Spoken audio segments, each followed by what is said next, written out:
When considering the possibility of life beyond Earth, we look for three main ingredients. The first one is key elements such as carbon, hydrogen, oxygen, and sulfur. The second is a source of energy.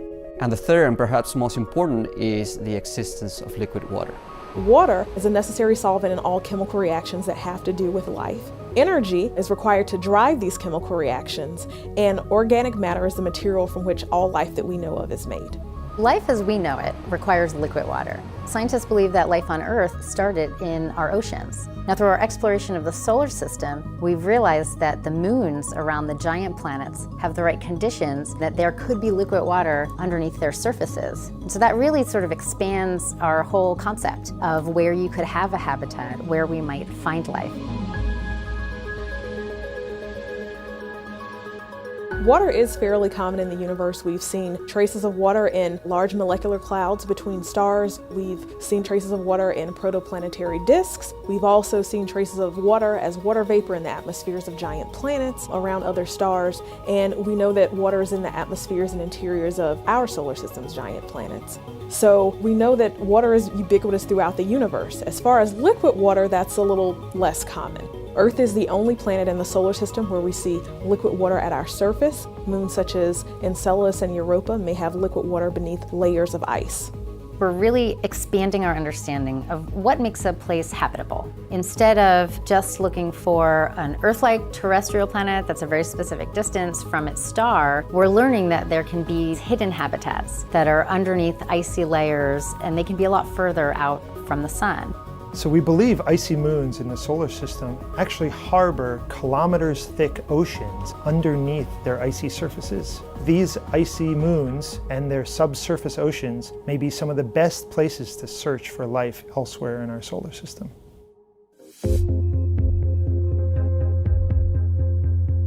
Enceladus is one of Saturn's many moons, and it's a very small moon that people tend to kind of ignore because it's so small, about 500 kilometers in diameter. But decades ago, in the 1980s, from ground-based observing, we found out that the location of Enceladus relative to Saturn happened to coincide nicely with Saturn's E-ring. And so we were thinking that Enceladus had something to do with the E-ring particulates, the icy material, but we weren't sure. What we later find from Cassini was that we directly determined that there are indeed plumes jetting out of the south polar region from cracks in the south pole of Enceladus in the crust. And it's dominantly water-rich material, just jetting out into space. And so the way we saw it, Cassini happened to be located where Enceladus was backlit from the sun. And so you saw this curtain of beautiful diffuse material jetting out of the south polar region.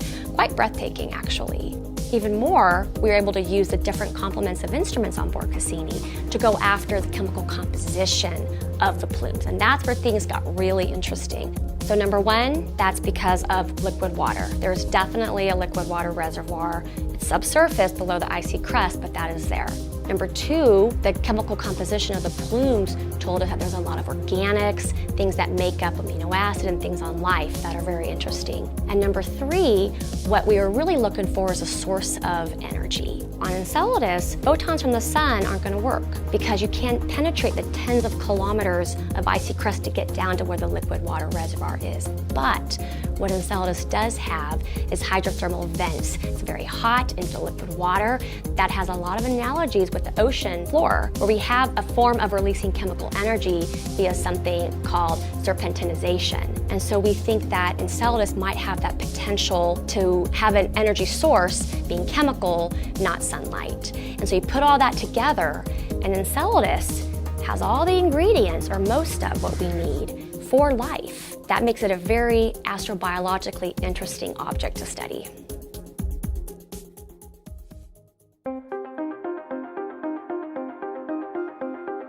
Europa is one of the largest moons of Jupiter, and we believe that Europa has a subsurface ocean tens to hundreds of kilometers thick. And so this ocean may be one of the best places to search for life in the solar system. There's been 3 space missions that have provided evidence for Europa harboring liquid water. The first one is Voyager in the late 70s. The second one is the Galileo mission in the late 90s. And most recently Hubble, which detected plume-like emission from hydrogen and oxygen, which is closely related to the existence of water beneath its surface. These plumes may be directly ejected through cracks in the surface of the moon, and therefore what we're seeing in water vapor plumes is the actual ocean water from the subsurface of the moon. As these plume particles are ejected to space, solar radiation is going to excite these water particles, creating vibrational modes. Now, these vibrational modes are signatures that can be detected at infrared wavelengths by the Keck Observatory. So we observed Europa on 17 days. What we found is that the majority of observations have no presence of water. However, on one of those days, we detected water. We detected H2O. In the past, Hubble provided indirect measurements of water by detecting hydrogen and oxygen. But now we have directly detected water for the first time. Both the Webb telescope and the Europa Clipper mission will give us a much more detailed picture of the surface of Europa, its cracks and crevices, detailed pictures of the water vapor, as well as other molecules that may also be emanating from the subsurface of Europa. So both of these missions will give us a great picture of whether Europa is truly habitable.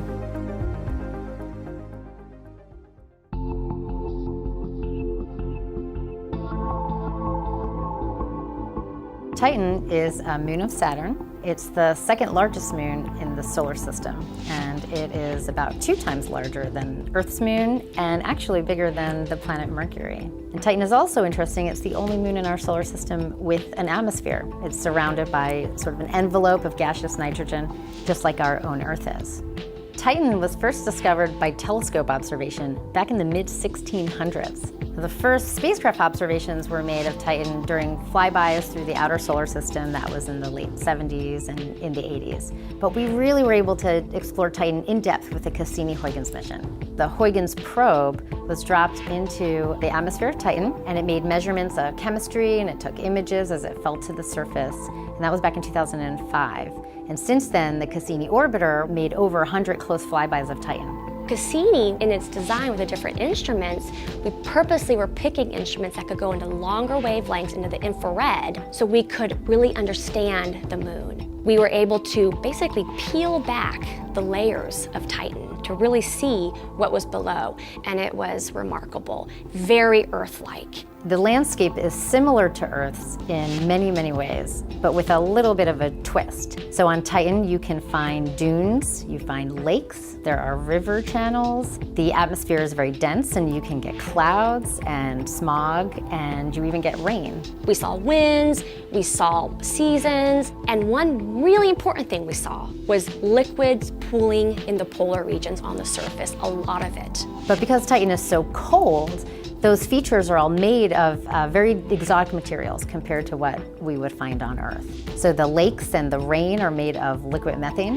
The crust that forms the surface of Titan is actually water ice, but it's so cold that it's as hard as rock. And in the atmosphere, we get this organic chemistry that forms large organic molecules and particulates. They fall down to the surface and then behave like dust or like sand does. So it makes us want to go back to really understand the complex organic environment of that surface and what it means for either past life or maybe future life.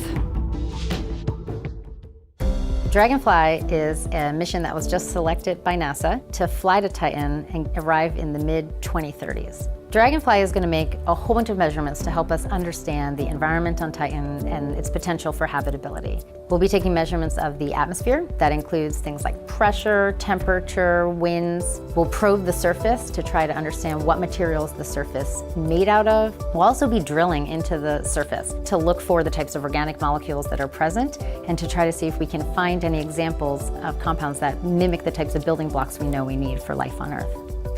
We don't really know how life started on Earth. We don't exactly know what the chemical environment of Earth was like before life started. So with Titan, we have this really unique opportunity. There are times in Titan's past where there could be liquid water on the surface. Impact craters can generate impact melt, and there's a potential for possible cryovolcanism to erupt some liquid water onto the surface. And so we know that there's a rich organic chemistry going on in the atmosphere. We know that's depositing to the surface. If there were times where those organics and the liquid water environments were mixing, then there may be some really interesting chemistry taking place. When you have these processes operating for hundreds of millions of years, how far can they get you down that path of chemical complexity? And can we see reactions and molecules that start to look something like what we think of as essential elements for our biochemistry for life on Earth?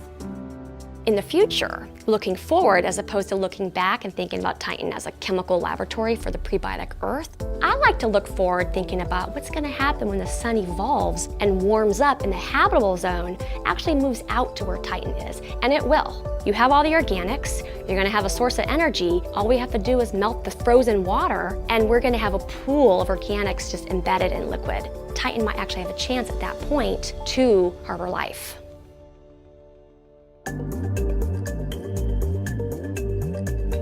So when we think about ocean worlds, it's good to compare them to what we know about Earth. In total proportion, Earth is about 0.1% water. An ocean world is a body that has, in proportion, about 10 times more water than Earth does. And when we think of the TRAPPIST planets, those planets have about 50 times more water in proportion to what Earth does. Ocean worlds do appear to be common in our galaxy. As far back as the early 2000s, we had astronomers, some of them still here at NASA Goddard, that suggested that we would have ocean worlds orbiting low-mass stars. Recently, we've looked at about 52 exoplanets, and these are low-mass exoplanets. And what we found is, of these 52 planets, 1 out of every 4 may be an ocean planet. And when it comes to these ocean planets, over half of them may be ice-covered ocean worlds. And so Enceladus and Europa may serve as small-scale analogs of these planets.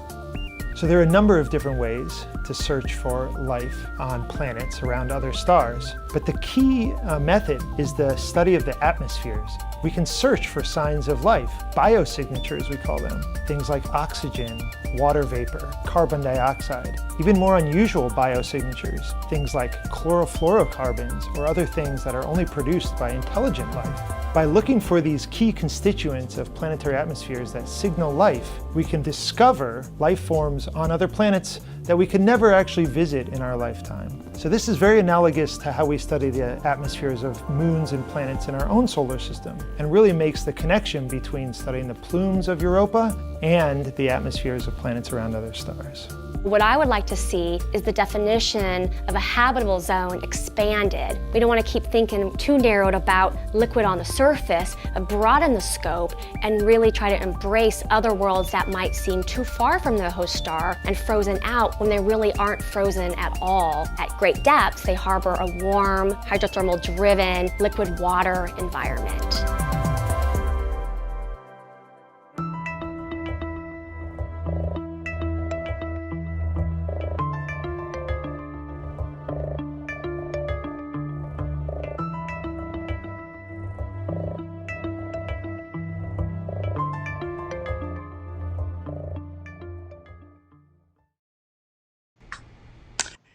Well, hello everyone. This is Scott Roberts with Explore Scientific, and you're watching the OpenGOTO Community Live.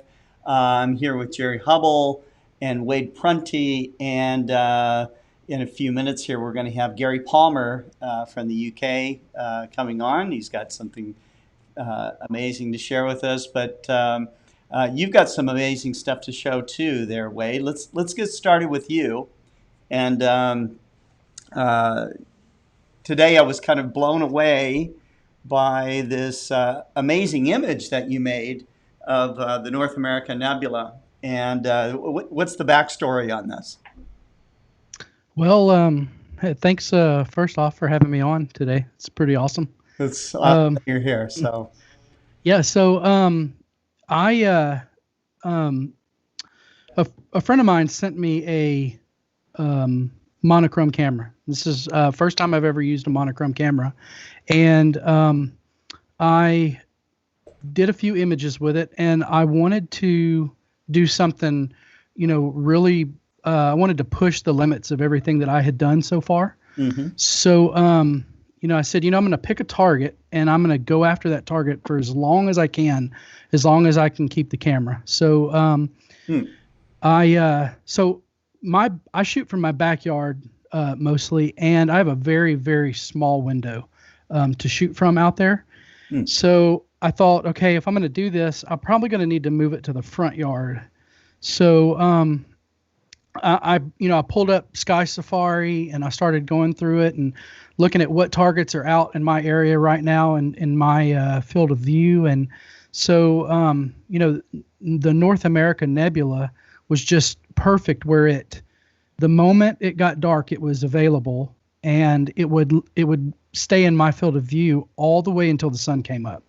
Wow. So that's about 9:30 at night is when I could begin shooting, and it would end right at about 6 a.m., maybe a couple minutes afterwards. So I said, okay, I'm gonna go after this target, and so I have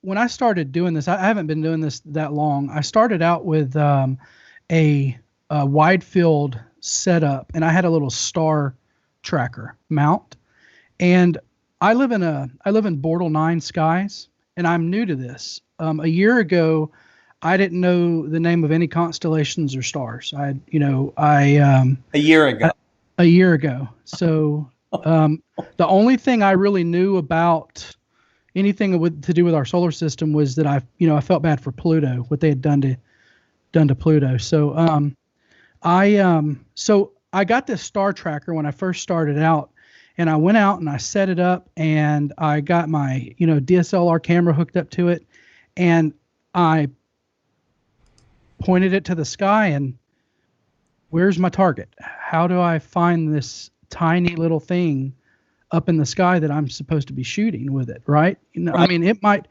track, and it does track great. I've come to learn how to use it, and over time, but at that time, I didn't know how to find anything with it. I don't have a lot of reference stars to look at, and stretch my arm up and hold 3 fingers out and say, okay, if I move 3 fingers down from that, and then, take a right turn at Mercury. That light polluted where you are, I guess, huh? Yes, sir. So I'm right by the DFW airport here in the Dallas, Texas area. Okay. So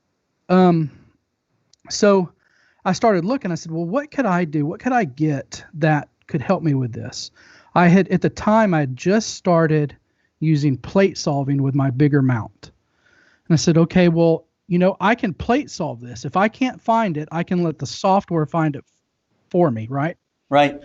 So I started looking, and I came across the Izos 100. And at the time, it was on sale for $350. Now, I paid, $500 for my star tracker, and I didn't get a deck motor for it. Yeah. So you only got half of a, right? Right.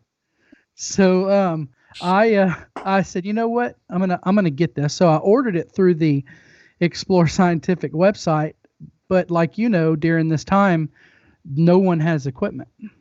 Right. So about a month after I ordered it, I started looking around, and I actually found another site that had a couple in stock. Oh, that's good. So I called your office, and I explained, I said, I don't know if y'all want me to buy it directly from y'all or not, but I did find one that's in stock. Would y'all be okay with canceling this order and let me order it that way? Of course. So that was, they were good with that, and we canceled the order, and I jumped on it and ordered it, and I got it in a couple of days, and so I had this mount, and so I'm using the ASI Air Pro, okay, little Raspberry Pi. Okay, things are really popular. And yes, sir, and so it does. So if it has, if your mount has, an RA and a deck motor in it, it can do all the polar alignment, everything. It can set you up with polar alignment. It can do plate solving.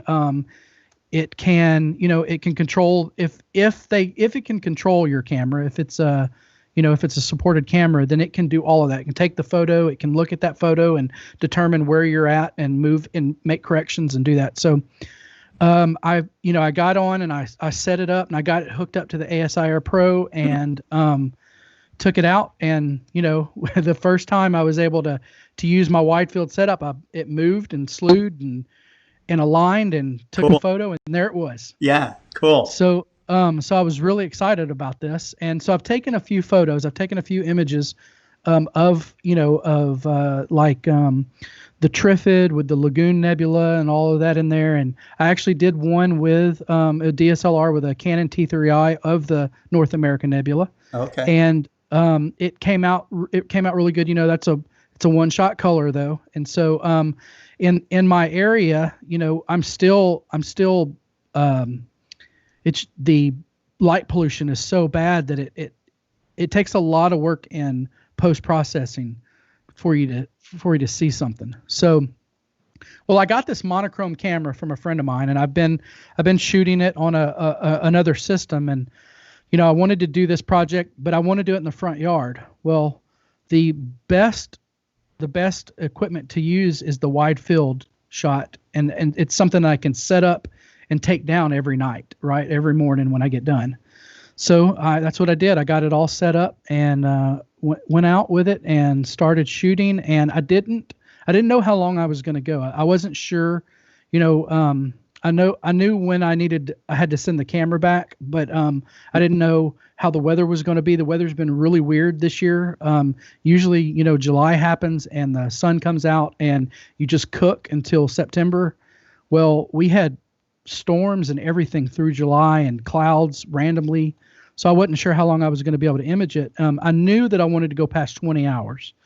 So I got out there and I started imaging with it, and I got to 20 hours and I said, you know what, I want to go to 40 hours. So I did that and I got to 40 hours and I said, you know what, the weather's looking nice. Let's see. I'm not going to say how many hours. Let's just go with it. Let's just see how long I can go with this. Yeah. So now to explain something here too. So I started this on August 1st and I finished August 21st. Well, so I'm setting up in my front yard and I've got a camera that I don't own. I've got some really expensive narrow band 3 nanometer filters that I'm using for this. So that's all sitting out there. I can't just go to sleep and let this image. I've got to make sure that this doesn't get up and walk away. Yeah. So since August 1st, I have imaged pretty much all night, taken down at 6 a.m., run in, got an hour. You're not hour and a half sleeping. of sleep. No. And then got up for work, at 8 a.m. Oh, so it was tough, and it's funny. Death by I've astrophotography. Yes. Right. I've never experienced my body actually shut down like that. After about 3 or 4 nights of that, it just completely shut down, and I would just find myself asleep somewhere and didn't even realize I had gone to sleep. Yeah. So eating up against the wall or something. Yeah. Right. Oh my God. So that's the longest bathroom break I've ever taken. That's right. So I got out there and I just went with it, and I went with it and kept going and I got good weather. And now we had a really bright full moon here in August, and those 3 nanometer filters did such a great job cutting through that. Now I don't know from experience. Like I said, I'm new. I actually didn't take my first deep sky object image until February of this year. So I bought I bought my equipment last year around the same time, and I watched a couple of YouTube videos of some guys doing this and thought, oh, I can do that, and I bought what they had. And it took me a year to be able to take my first deep sky image. Mm-hmm. I got so sick of taking images of the moon. I took so many images of the moon. It was the easiest thing I could image. But it was until February of this year that I finally took an image of M42. And when that popped up on the DSLR preview screen on the back of it, man, I I was howling at the moon. So That's awesome. so yeah, so I don't, there's a lot of things that I am still learning, and one of those is how, the effects of light pollution, the effects of the moon creating light pollution, and so I would have to set up just from reading and talking to people. I made sure that I set up my image run where there was a certain part of the phase of the moon where the moon was up early and ended about halfway through. So I'd wait to do oxygen until that point, because that's what I was told to try to stay clear of the moon when I'm shooting the oxygen images. So, and then on the other side of it, it was the moon didn't come up until later in the image session. So I'd start oxygen at that time. So I'd switch those around. But, I started out with 10-minute subs, and I have a friend of mine that I was on Discord with talking about it, and he said, hey, you should try to go longer. You should get some longer subs. And I said, I this mount has really impressed me.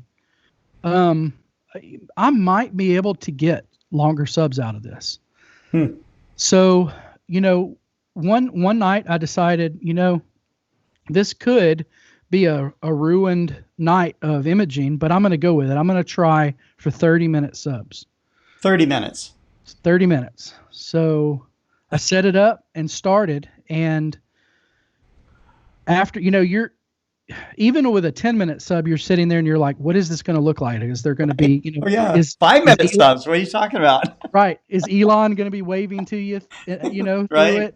Well, you're back in film days now. You're basically like you're shooting film now. Right. Right. You don't know what's going to happen. Right. You don't know what you're going to get, and so, so that when that 30 minutes, that first 30 minutes was up, that image popped up on the screen, and I almost fell out of the back of my chair. I mean, I could not believe what I was like, this is perfect. The stars are perfect. This looks phenomenal. And I mean, it was just so much data there in that image.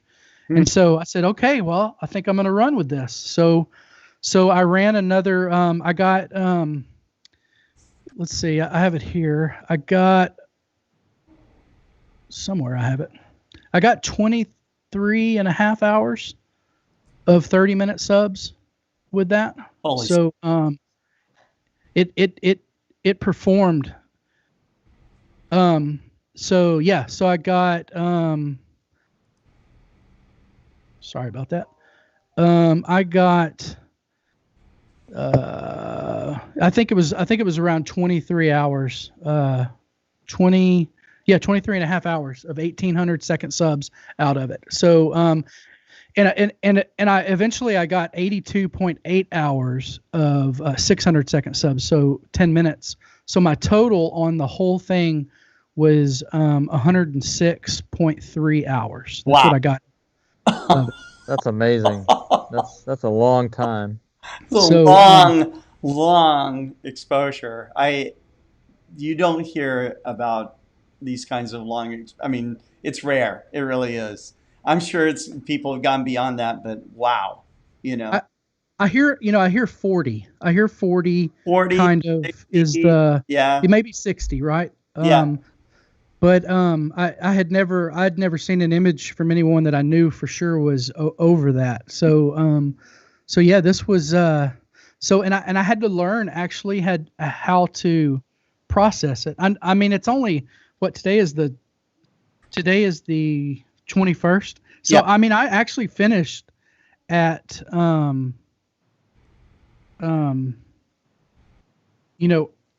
early today on this image. Wow. So let's see it already. Let's see it. So I could bring it up, but I want you to bring it up and talk about it. Yeah. Let's see. I can actually bring it up. Yeah, you can share. You can share your screen. Okay. So give me just a second. I'll pull that up. I got to do a little fiddling real quick to get it. But yeah. So so it was I had to learn actually. So I did a combination of 10-minute subs and 30-minute subs, and I had to learn how to to combine those. That was something that I didn't know how to do. And there's a HDR process within PixInsight that I followed, and was able to combine those and and to get them all together and integrated, and then and that's where this image came from. So I was pretty excited when I saw the final product. Yes. So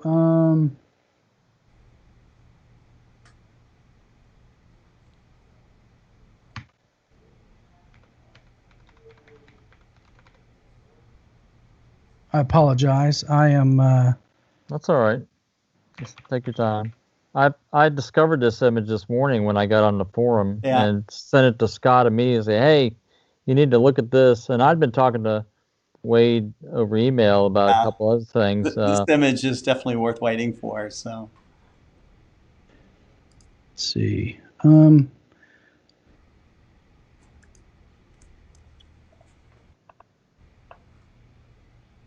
right. So but I'll tell you what. I posted it on. I posted it on Instagram, and that's. I ran out of room typing on Instagram, and I feel bad about that. There are people here saying the anticipation's killing me. Sorry. I'm sorry, guys. No, that's good. That's good. They'll be blown away. Right. Always keep them wanting more and more and more. So, so it's 106 hours, right? Yes, sir. Wow. Yeah. Oh, you know what? I tell you what, I can get to this a lot faster. I just realized what I'm doing. Well, you're sleep deprived, Wayne. I am. I am. I imagine. Yeah. Don't feel bad about it. Everything is a little foggy. Little foggy right now. That's exactly right. Yeah. During the total eclipse in 1991 on Mauna Kea, I was invited by the Nova film crew to be part of that team to film the eclipse. I did not sleep for 4 days and 3 nights in working up there at 14,000 feet. And after a certain period of time of staying awake, you're amazed that you can still stay awake, Yeah. It's just, it's unbelievable. But when you crash, man, that's a deep crash. It is. All right. So I got it over on this computer now, so I can. Okay. All right. I can tell when you start sharing it, so. Bring up, so image and source. Browse file, pictures. Here we go.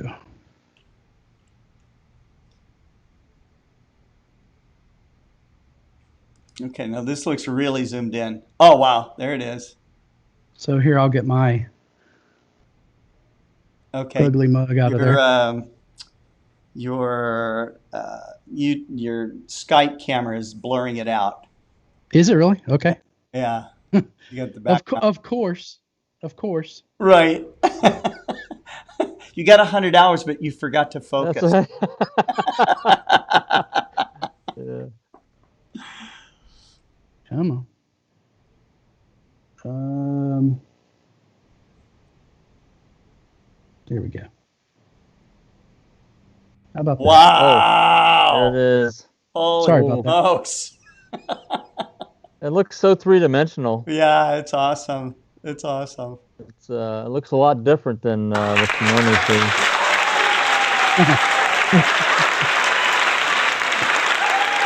Thank you very much. Thank you very much. I'm here all week. Another bow, Wade. And another. Can you zoom up a little bit on it to fill the screen a little bit better? That is awesome. That is really awesome. Beautiful, man. Yeah, let me see if I can get you. So this is your second ever astrophotograph. So No, it's no. amazing. It's amazing. You haven't even been. It's not even been a year since you've done your first deep sky image, right? Right. So yeah, I've Wow. only been doing it since February. Wow. From downtown Dallas, man. I mean, crazy, crazy. I used to live in Grand Prairie as a kid, and I've got relatives and friends in the Dallas area, so Okay. I know what it's This like is out there. It's light polluted. It is. Yeah, very much so. It's amazing you can get work like this. It's really incredible. You nailed focus. The guiding's beautiful. Your image processing looks like it's spot on. I mean, it's just really cool. So, congratulations. Thank you very much. Yeah. So yeah, I don't know if I can actually zoom in on it. I apologize for that. It's Well, got it locked. it's posted. It's could bring posted it up on my Astrobin, screen. and it's It is. posted on several. Did you put it on the forum as well? It's on the forum and it's on Astrobin. So Yeah, I can bring it up Okay, on we my can screen bring it up to there, zoom up Jerry. on it, so Yep. a little easier. Mm-hmm. So let me share my screen. So I started this in February, and I got a couple of images, and I was really having a tough time. It was around March. I was kind of at the point where I wanted to throw my hat into the ring and call it quits. It was tough, and I'll tell you. So I was on Instagram one day, and somehow I came across Dustin Gibson's Instagram live feed, and and he's the co-owner and CEO of OPT. Yeah. And so Do you see that? Yes. There we go. Yeah, that's incredible. Look at this. Yeah. So You were on the Clear Skies Network, right? Yes, sir. Yeah. So I asked him a question that I was having an issue with during that live stream, and he answered it live. He answered it. Mhm. And I was like, oh my goodness, it's taken me a month to get one question answered anywhere else. And here it is. I asked a question and immediately got an answer for it. Right. And it was kind of a watershed moment for me. Yes. And so I found out about the Twitch stream, and I immediately went to the Twitch stream, and he was like, anybody want a Zoom link to jump on with me? And I started jumping on as much as possible because I wanted to ask questions. I wanted to talk about this stuff and ask questions. And all of a sudden, I give an example. I'm a musician, and I grew up in a music store. There's a music store here, and I was always in that music store. Eventually, they gave me a job because I was always in the music store. Sure. And so, that's kind of where I learned. I'm a kinesthetic learner. I'm a hands-on. Yeah, I do it once and I learn it. And that music store really helped me out. Well, the internet has changed things, and we don't have a lot of storefronts anymore. Yep. And especially in astrophotography, I live in one of the largest, metropolitan areas in the U.S., and we don't have one astronomy store. We don't have one astronomy store. They've all closed down. Yeah. And so there's nowhere for people to go to ask questions. Well, that moment that I was able to ask these questions on like Facebook Live or Instagram Live and Twitch, that's why I say it was a watershed moment. It was that moment where I'm getting immediate answers, and and I can grow this way. I can work this way. And I'm going to tell you that what this stuff is opening up, the YouTube, the live YouTube streams and the Twitch stuff, things like that. I really think we're going to get to a point where we see an explosion in this, because now there is a way for people to actually do this and not get so frustrated, because they have a place to go and talk to people and ask questions and get help. That's right. So and you can ask from anywhere in the world, with this. So, if you're in Australia and you want to ask, Dustin questions, you got him right there. Right. We're doing the same thing. So the same right. same type of deal. and that's why I jumped on with y'all when Yeah, I found I out you appreciate had it, this man. stream. I You know, appreciate it. I've got your equipment, and I'm like, you know what? I want to get on there, and I want to be able to, you know, let's learn some things about this equipment. You know, let's learn some things about the, you know, the software and the hardware that y'all have got going. And so, you know, it's pretty exciting. You know, I was on the stream. You know, I was really upset that Dustin Haskins stole my my telescope win. I was on that stream, and I just knew I was going to win that that telescope. And so I was pretty peeved about that. And then you know, I was on it when Aurelius got the eyepieces, you know, and I was like, man, you know, this is a really cool community. This is really awesome that, you know, we're doing stuff like this, and you know, making it exciting for people, and you know, and giving them a place that they can learn about it, and you know, and have immediate results, right? So Yeah, thanks, man. so Thank you. so I really appreciate it. I really appreciate y'all doing things like coming this. on today and showing that and sharing all your insight and your struggle and your amazing image. That's really beautiful. Yeah, thank you very much. Yeah. Coming up next here is Gary Palmer, and he's waiting in the wings here. So, Gary, you want to bring up your camera, and we can see you there.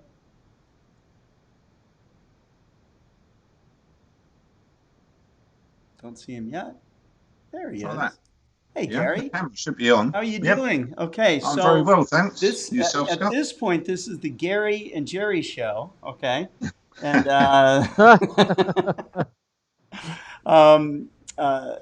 Gary had reached out to me on Facebook Messenger, and he said, "Hey, Scott, I got an idea here for some door prizes." And so, what's your idea, Gary?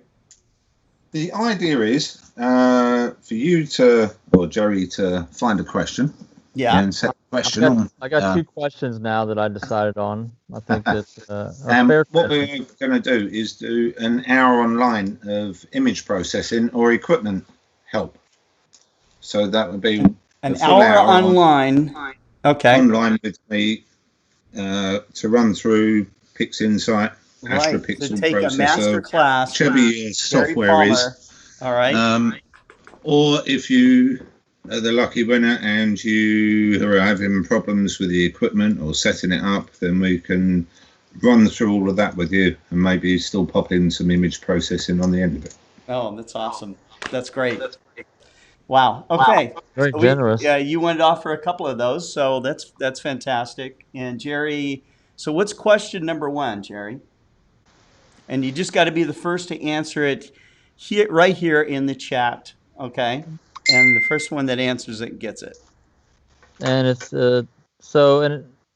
these are kind of open to interpretation a tiny bit, but whatever, we'll know when the answer is right. So the first question is, what is the hyperstar system? What is the hyperstar system? And basically, what does it do for you? I guess you could elaborate a little bit on that if you like. So is this a live? These are live questions. We're going to get answers. Yeah, I'm waiting. I'm waiting for the first right answer to show up here. Okay, and you'll know it when you see it, Scott. You know what it's all about. Okay, Astrobeard says an f2 optic you put in front of a Schmidt. Michael Whitaker, not yet. I have a look. Oh, okay. That's the first answer. F2 optic you put in front of a Schmidt. An f-stop reducer from Dusty Haskins. Andrew Corkhill says hyperstar, nice way to reduce the focal ratio. I think Astrobeard won. You think Astrobeard won?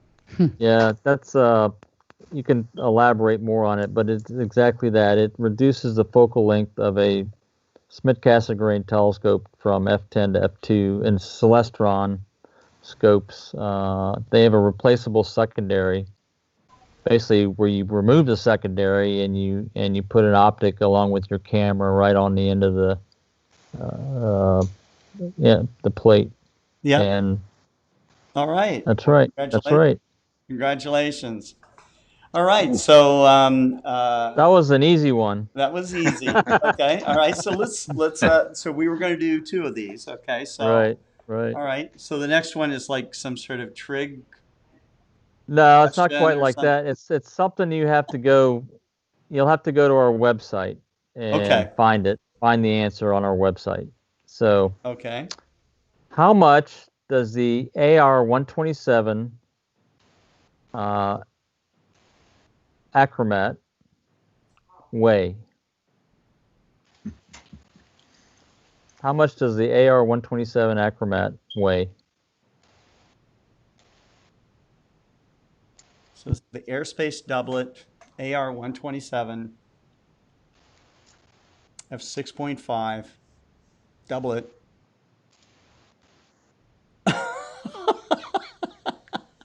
Astrobeard says 15.6 pounds. Yeah, he's fast. Wow. He must have like a T3 trunk line going to his house. So, Andrew Corkill says 15.6 pounds. You were just a little slow on the trigger there. Well, good Lord. So Richard Grace, Astrobeard, won back-to-back sessions here. So he's got a 2-hour session with Gary Palmer. And you're going to come out of this as a truly transformed amateur astronomer. So, anyone lucky enough to spend a couple hours one-on-one with Gary Palmer, that's going to be really rewarding. So that's awesome. Thank you, Gary. That's great. No problem. That's great. Cool. It's the first time we've had somebody else from the outside saying, "Hey, we'd like to do something." So that's really cool. That's really cool. And Gary, also, what is the website again that they can go and find you for people who would like to do more of this? That is astrocourses.co.uk. Astrocourses.co.uk. All right. So I put it there in the stream, and that's amazing. That's amazing. So. Yeah, so we've had incredible. What did you think of Wade's shot? That was really good. Yeah, really good. Yeah. Thank you. We're just not getting the time in a lot of places, and for a lot of us who are actually in the industry, it's actually quite hard because we're forever changing equipment, and to keep a piece of equipment on a mount for a long amount of time is quite difficult. So I get some odd imaging for myself, which runs in at maybe 40 hours, 20 hours somewhere. Mm-hmm. But normally by that amount of time, we've just got to change it over. We get a clear slot coming through and boxes piling up everywhere with equipment to test. So, yeah, it's really nice to see, and to see with your experience level as well. Yeah. Yeah, thank you. If any of those boxes are CCD cameras, you can send a few over to me. Right. There's always plenty of those here. That's right. Always. Okay, so we're going to focus in on you now, Jerry. Mr. Michael Whitaker, and he's watching the show right now, has had problems with the Exos 2 PMC-Eight tracking failure. And we know that Michael knows how to use the system, right? So he's been using it for a while. Yeah, he's had good success with it over the last few months. I'm not sure how many months he's had it, but he's ran into a problem with the tracking was acting goofy. Basically, based on his email now, this is what I'm saying. He can chime in on the chat, I guess, if I get something wrong. Sure. But he's not so sure that he's had a good physical polar alignment, which kind of feeds into some of the symptoms that he was seeing with the system. So he uses Explore Stars to image, which is not really designed for it, but you can do it, and people have used it successfully, and he's used it successfully in the past. He showed a couple images that he's taken in the past with it. And but he had some weird thing where he did the polar alignment, the virtual alignment, 2-star alignment, got on the target, and centered it up and started imaging, and then he would go to the point mode. So there's a track mode and a point mode, and when you manually move the mount to center the object, it goes into track mode, which is normal. When you slew to the object initially, it goes to point mode, which we've discussed several times on the show.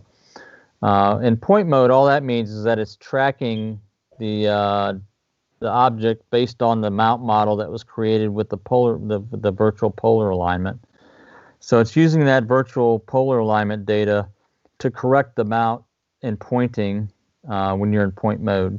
But as soon as you move it off to center the object and start the tracking to do the imaging, if you don't have a good physical polar alignment, you'll have star trails, and that's what he was seeing, and I believe it's because of that. Now, when he pushed it back into point mode, he said that it would also jump over and move off the target, because that's one other thing that you have to do if you're gonna center the object in track mode and get it there and center, and you have to do a sync to synchronize the motors to tell Explore Stars that this is where the target is. So once you sync it on the target, it says, oh, this is the correct motor counts for this target. So now when you go back to point mode, which uses a mount model to track correctly so that the stars don't trail, then you can start your photography. Now, we typically don't suggest that you use point mode when you're doing astrophotography, but if you're doing a wide field imaging, it's not so bad, because when you're in point mode, it's basically there's a little bit of jitter in the image, because it's only updating the position 5 times a second. So you've got it's like little tiny slews to point continuously at the object. Like the old stepper motors would do that. Right, exactly. So it's moving it both in declination and in RA to keep the object centered.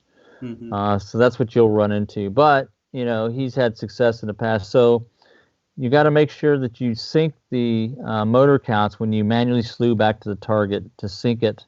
And then you can go back to point mode, and it will track correctly according to the mount model. So I think that's the gist of what was going on there. And I'm sure he's going to try it again based on this advice. Right.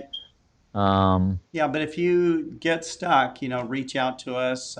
Jerry can get on with you and really dig into it with you. So we'll get it figured out. Right. Yeah. So I'm hoping to see the results the next time around to see what he thinks about that. Michael Whitaker says, guys, in the past, it has always been in track mode, nothing else. So. Yeah, we always suggest that you go to track mode. So in track mode, you do need to have a really good polar alignment. So that may have been the cause of this issue the first time. You thought you may have had a great polar alignment, but it wasn't actually that good. That's the only thing I can suggest right now. But we'll get to the bottom of it one way or the other.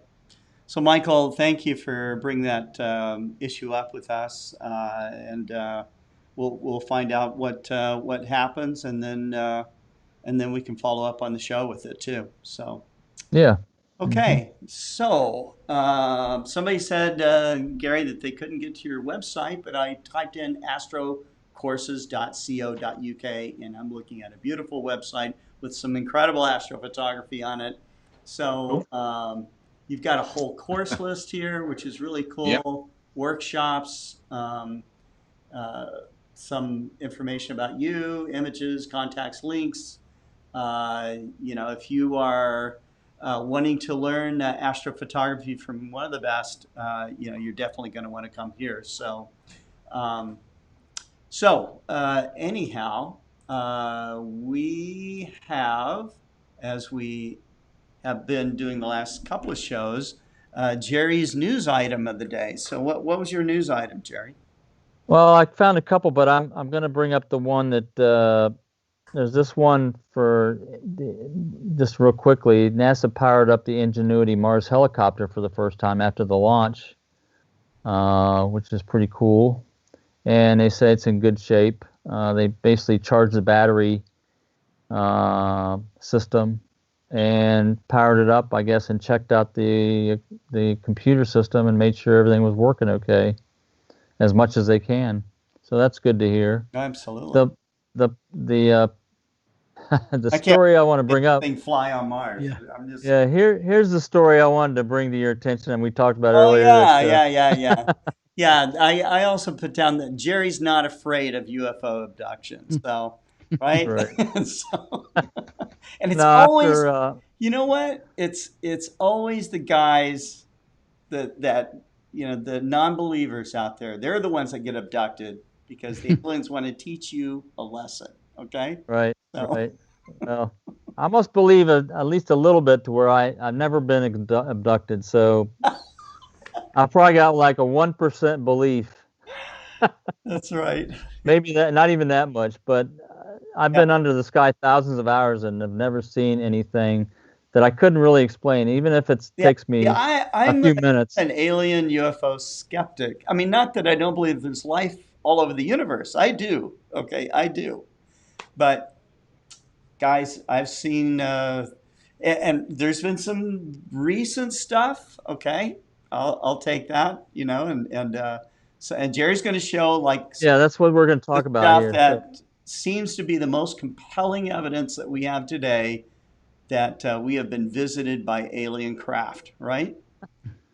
Well, I wouldn't say that. I'd say that we have unidentified aerial phenomena. I got a lot of friends that have switched sides now, you know. Yeah, so let me get into this story. The Pentagon establishes a new task force to investigate UFOs. The Unidentified Aerial Phenomena Task Force elevates research in recent years by the Navy into unexplained encounters with high-performance craft. So the Navy have been, their pilots have been encountering some of these things. So this is brought to you by Politico and written by Brian Bender.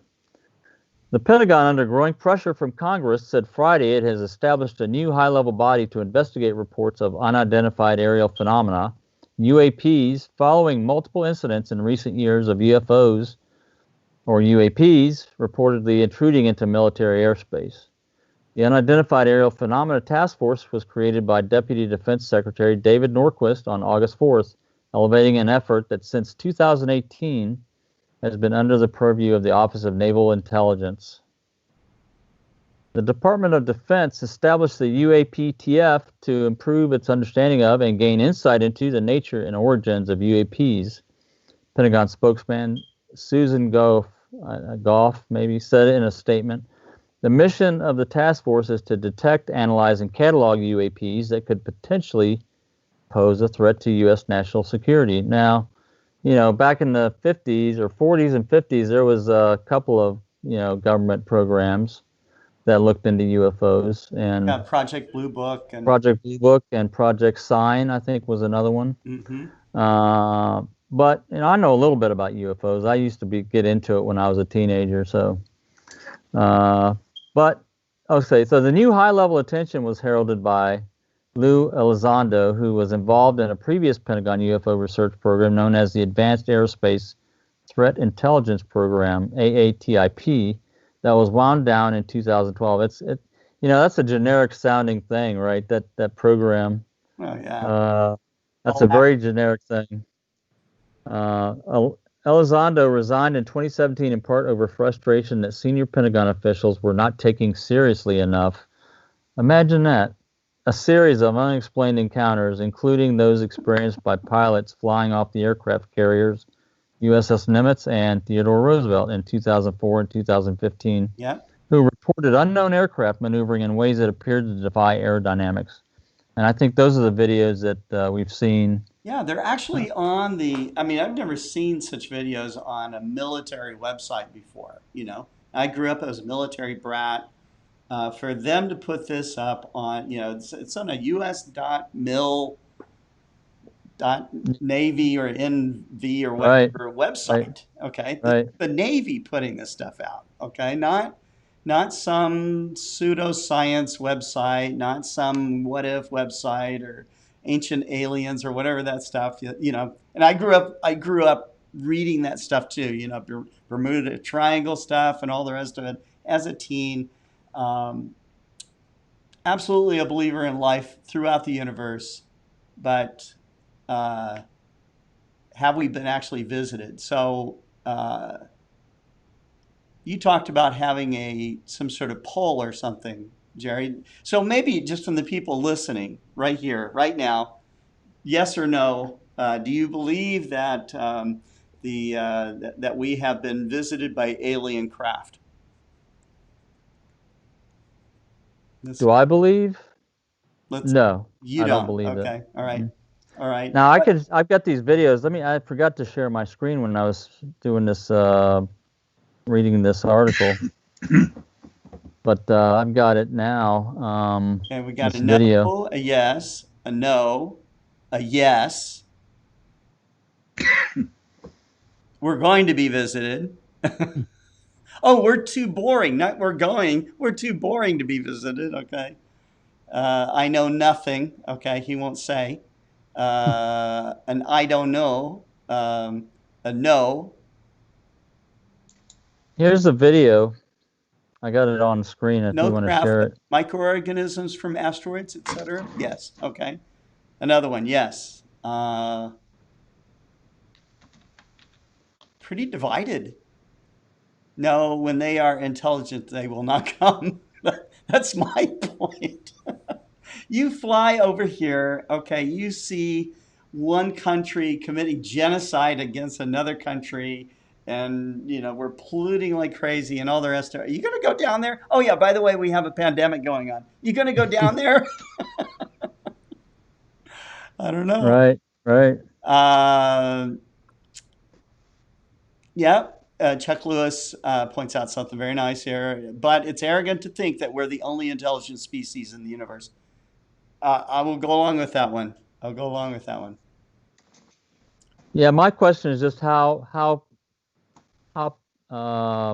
plentiful or how populous is the galaxies or is the universe or how rare is it? My feeling is that it's very rare in terms of intelligent life. I've got the video here if you want to share the screen. Let's watch the video, man. Let's do it. And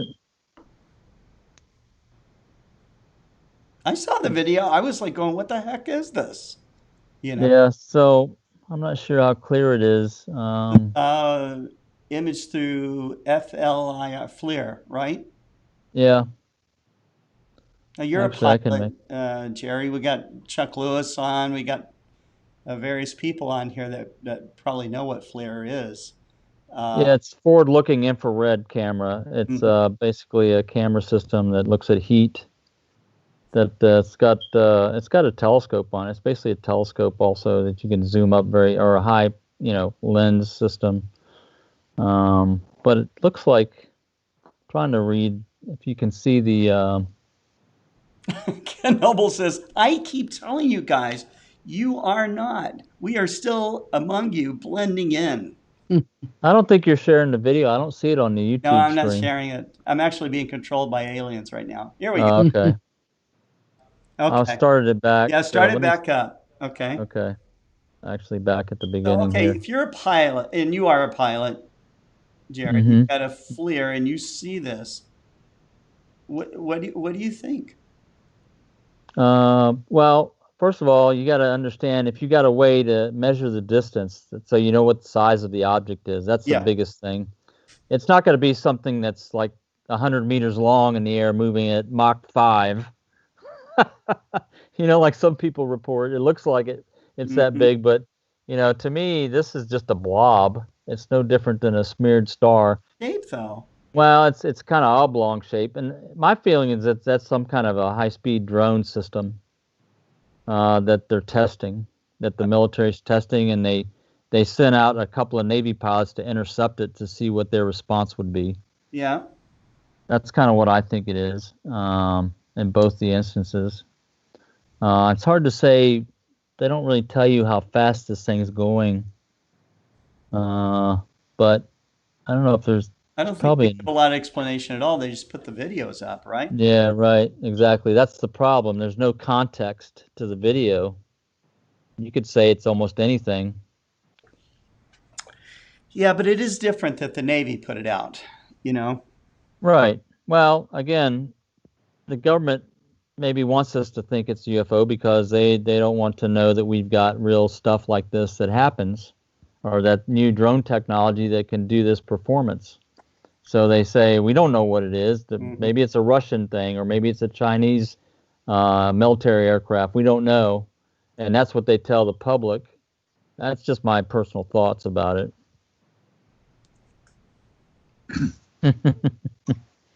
I think it's Bergman time. Scooter says he's spent 39,000 hours in the air. Oh, all the way man. from 1964 to now. No That's sighting. amazing. Yeah. Well, that's another data point for Yeah. sure. But I don't think a lot of people would argue that we would believe that there's life throughout the universe. You know, we're finding planets at an incredible rate now. We are, you know, you look at the Hubble Deep Field, how many galaxies can you see in just a little tiny patch of the sky? Each galaxy with billions of stars, or hundreds of millions of stars at least. And it's, you know, if life happened here, it probably did happen elsewhere. Probably happened all over the place. So, you know. Here's the second video I can show. I just shared my screen again. Let me bring this video up. Okay. This one's more interesting to me. Oh yeah, this one shows shape and it shows it spinning, right? Right, and you can see the clouds there. You can see you get movement. You can see what it's doing there, and that's an interesting profile there. It looks like a disc with some kind of thing sticking down at the bottom, right? I think what's impressive is that it's spinning. Yeah, I'm started it over again. Mm-hmm.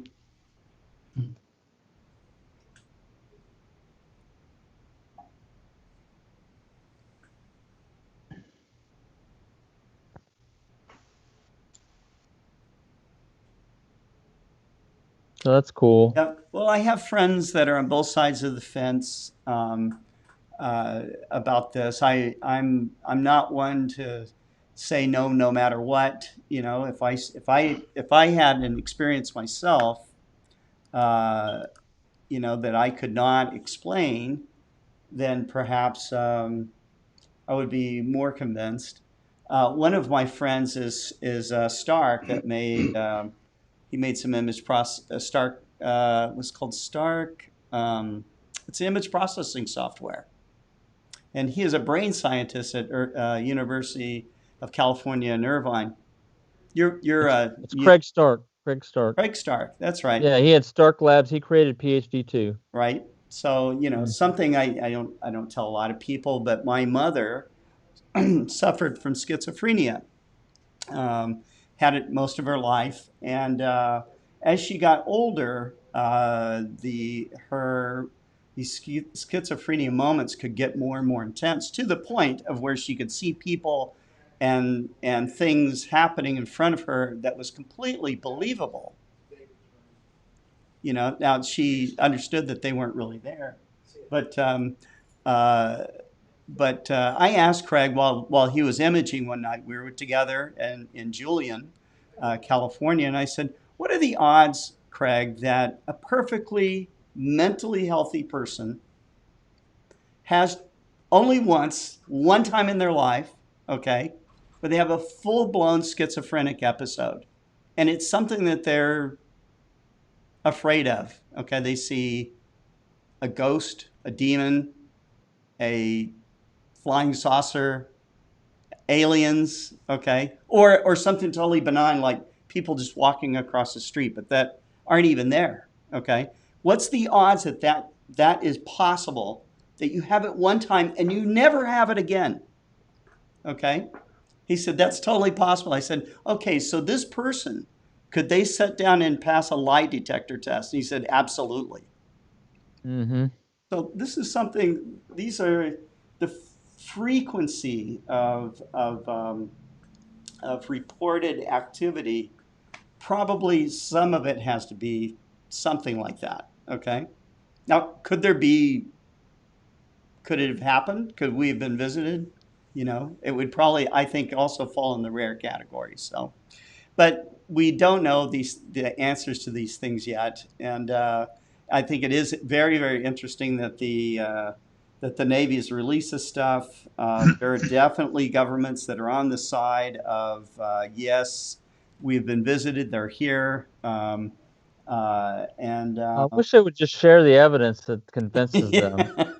Something physical. Yeah, that's right. You know what I mean? Just make sure you have Jeff Goldblum on speed dial, because he'll know how to take care of it. He'll know how to deal with it. That's right. Yeah. That's right. He's experienced. All right. Well, I think that's the end of our show. Gary, thank you so much, man, for your door prizes. It was wonderful. Wade, again, congratulations. That was an incredible shot. Now you need some much needed sleep, so. Right. Well, so, I've got a 2-year-old son, so. You're not going to get too much then. That's cool. I did want to also mention something. I've been communicating a lot with the Astronomical League. Explore Scientific has been the underwriter of the National Young Astronomers Award and the Leslie Peltier Award every year of our existence. And it's something, a tradition that we will carry on. The Astronomical League, I think, is one of the largest federations, if not the largest federation of astronomy clubs in the world, with maybe nearly 20,000 members. So if you are not a member of the league, if your club is not a member of the league, you can join as an at-large member. They have some fantastic observing programs of their own, and I believe they also have an international program. So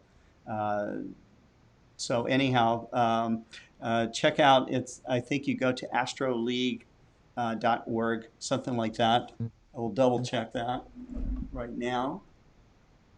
But I want to give them a plug. They're good. They're a great group. Yeah, our club is a member of the Astronomical League, and we have. So if you're a club member, I think the dues are like $7.50 a year for youth members, and maybe a little more for regular members. I'm not sure. I'm thinking it's $7.50. Yeah, it's $7.50 a year or something, and you get a news magazine or a newsletter or something. Yeah, they have the Reflector, which is a great magazine too. Yeah, the Reflector. That's right. Mm-hmm.